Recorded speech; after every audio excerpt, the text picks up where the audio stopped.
What's up, guys? It's Alex from Shout Loud TV. We're back with another episode of Raw and Uncut Shout Loud reviews. This time we're going to be talking about the newest Arctic Monkeys record, Tranquility-based Hotel and Casino, which dropped last Friday, 11th of May. What's there to say as a precursor to this record? It's the first effort in 5 years since AM, which was released in 2013, so it's a highly anticipated album.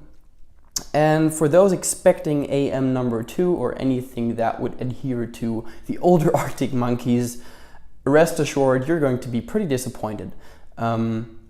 This record relies on a much calmer instrumentation and a more pronounced focus on the vocals, the vocal melody and lyrics. Let's get straight to the prose. In my opinion, Golden Trunks is a very beautiful amalgamation of some of the older things Arctic Monkeys have done on albums like Humbug specifically. The song utilizes a nice cadence and chord progressions which are quite interesting and eerie at times. The guitar is quite in the foreground, which is one of the reasons I like Arctic Monkeys for. And we will get to that point again in a second when I talk about the cons. The best chorus by far, in my opinion, can be found on 4 out of 5.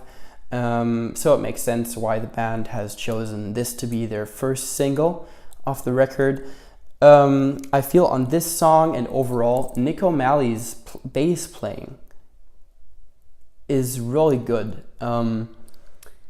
He is able to kind of direct the band throughout the songs and takes the lead because the guitars are more stripped back and they're not as prominent. You can hear more pianos on this album, and they in turn give O'Malley more room to explore things that go beyond the bass notes. And I'm not saying that he hasn't done this before in other records, but he just has more space to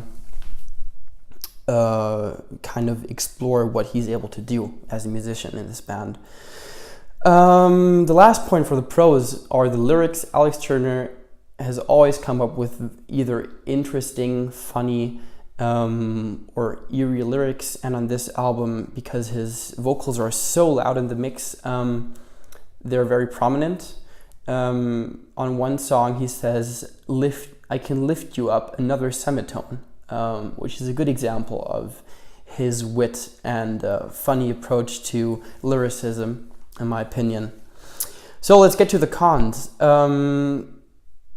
If you've listened to half of this record, it grows stale quickly because there are almost no guitars on this record, and if there are, they're quite in the background and they don't play a central role like before on albums like AM even, who were not as popular with older fans, but I still loved it personally. You really had the guitar in the foreground. There's no neglecting that. But if you ignore the lyrics and just take a look at the instrumentation, this might as well just be jazzy or bluesy elevator music that you will be listening to while on an elevator. Matt Helders, the drummer, is really unimaginative at points.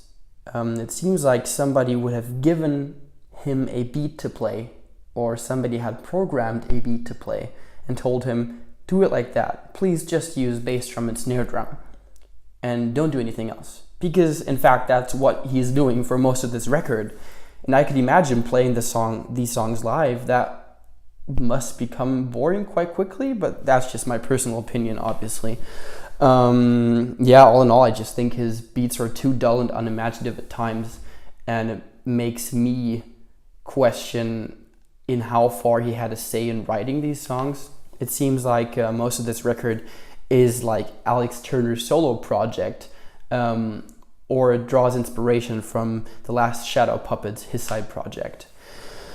Another point which I found quite outlandish are the album, the song titles, like the world's first ever monster truck front flip. I'm sorry to say that the title of this song is more enticing than the music itself, which is quite bland and boring. Most of these songs, especially in the second half of the record, repeat the same concept that has been utilized on the previous songs. So once you reach the halfway mark, after song 6 or 7, you're like looking at your watch and thinking, when is this over? I have to get on with my day. At least that's what I think. Turner and the band reutilizes similar aesthetics as on One Point Perspective, which is a good song, number 2, but nobody wants to hear the same song twice. And that, in fact, is what it feels like to me.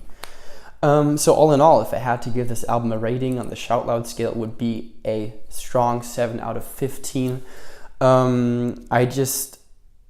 I understand which direction the band is going for, but it's not working for me, especially because I cherish Arctic Monkeys for a good mixture between interesting, witty, funny lyrics and a guitar-based instrumentation.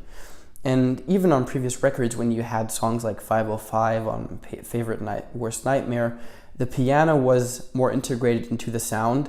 Here it feels like it's a different band altogether, and what they once were, or the identity the band had, has vanished to make room for something new.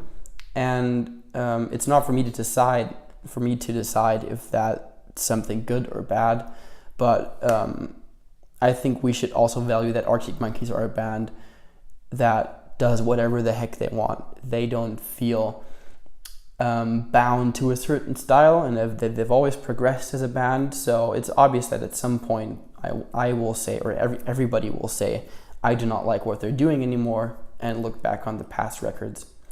Thank you so much for watching. This was another episode of Raw and Uncut Shout Loud Reviews, Arctic Monkeys, Tranquility Base Hotel and Casino.